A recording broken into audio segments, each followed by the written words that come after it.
like things that are native to the electronic or the digital realm, and I like to sort of foreground those and pit them against more sort of carbon-based things. Paul Lansky always used this categories, and I think it comes from Star Trek, actually. It's like there's carbon-based music and silicon-based music, and there are sort of identifiable features of both, which I like to have present all together at once. I don't feel like it needs to be one or the other.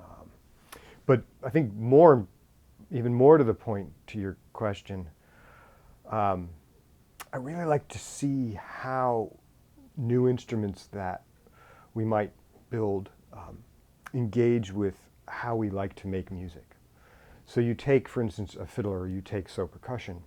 It's people who have years and years of experience playing in a certain way. Or in the case of, like years of training with dealing with time, with very virtuoso approaches to engaging with rhythm and time. And then you find that it really doesn't line up with even how we talk about that and how we represent time on a paper or with a metronome or on a piece of software. And so to see what happens when we push those against each other, it's definitely something that's really been at the center of my work for the last probably 7 or 8 years.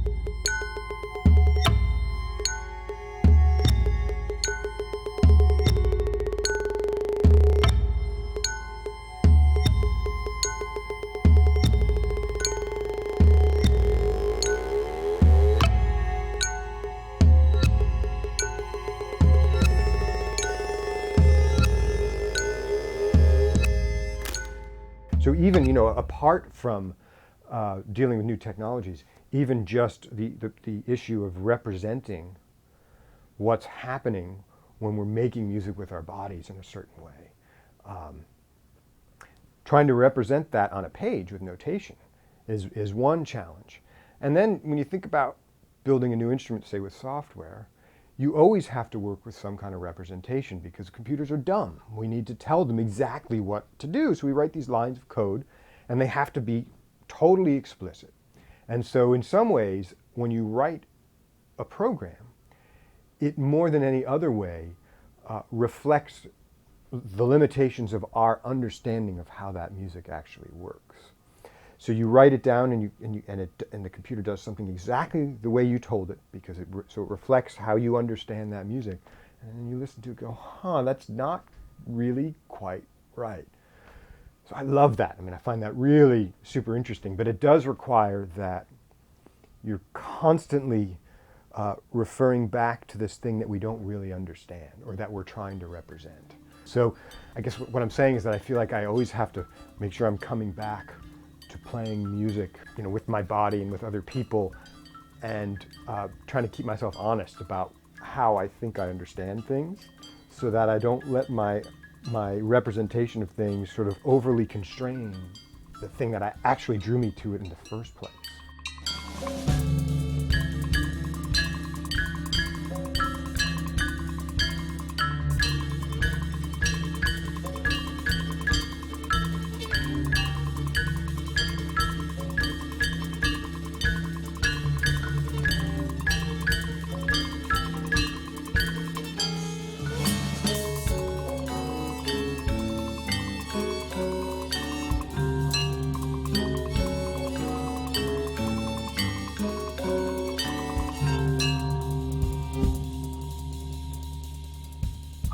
For me, 90% of my musical life is sort of by myself, playing fiddle or maybe trying to hack through some Bach at the piano, singing or something like that. Not performing.